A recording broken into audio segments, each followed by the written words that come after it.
देखिए, जिस तरह से मौलाना अरशद मदनी का सामने बयान आया है, मैं उसकी मजम्मत करता हूँ,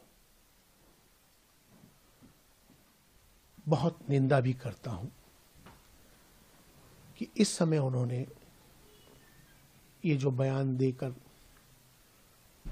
देश के माहौल को खराब करने जैसा बयान है, लोगों के अंदर डर पैदा करने जैसा बयान है, देश के अंदर अराजकता पैदा हो उसका बयान है।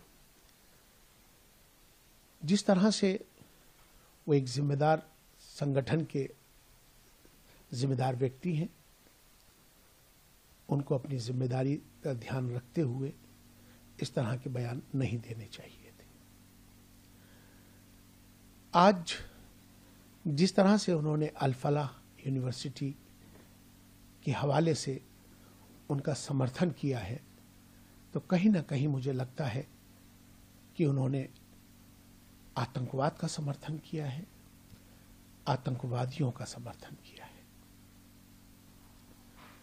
जांच एजेंसियां अपना काम कर रही हैं और ये बात सबको मालूम है कि जिस तरह से लाल किले पर ये जो ब्लास्ट हुआ, वो जो ब्लास्ट था, जो हमला था, वो भारत पर नहीं, भारत की आत्मा पर हमला था। देश के माहौल को खराब करने की साजिश थी।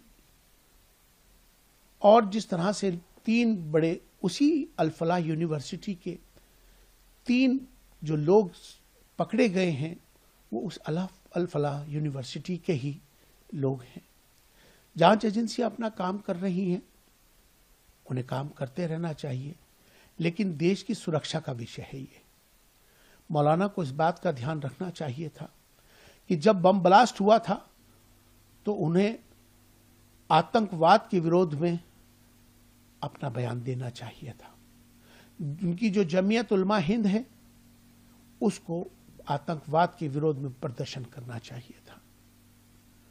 आज जिस तरह से उन्होंने यह बयान दिया है, मुझे लगता है कि मेरी उनसे गुजारिश भी है कि अपने इस बयान के लिए दोबारा से प्रेस कॉन्फ्रेंस करें और अपने बयान जो उन्होंने दिया है उसको सही बयान जो लोगों तक पहुंचाएं, और जिससे कि इस बयान से एक डर का माहौल मुसलमानों के अंदर, एक डर, खौफ, अराजकता का माहौल बना है। तो मुझे लगता है कि जिस तरह से उन्होंने इंग्लैंड का, अमेरिका का हवाला दिया है, तो मुझे लगता है कि उन्हें भारत के मुसलमानों की तुलना उनसे नहीं करनी चाहिए थी।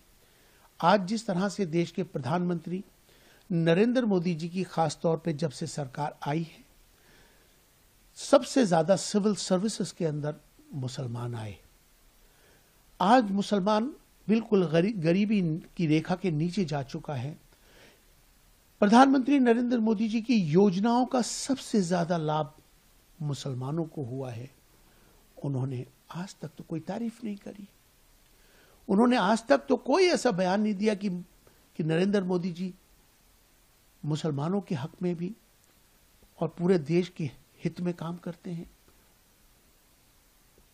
जिस तरह का उनका यह बयान है, अफसोसनाक है।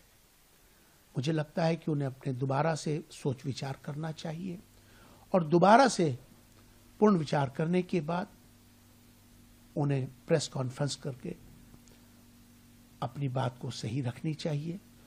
आतंकवाद के विरोध में अपनी बात रखनी चाहिए। आतंकवादी का यकीनन कोई मजहब नहीं होता है, लेकिन जो लोग पकड़े जा रहे हैं वो मुसलमान हैं, वो मुस्लिम यूनिवर्सिटी है, तो उनको भी इसके विरोध में आना चाहिए, जिससे कि देश का माहौल अच्छा बने और आपस में हम सब मिलकर, जिस तरह से प्रधानमंत्री नरेंद्र मोदी जी के नेतृत्व में भारत विश्व गुरु बन रहा है, हम सब उसमें उनका सहयोग करें।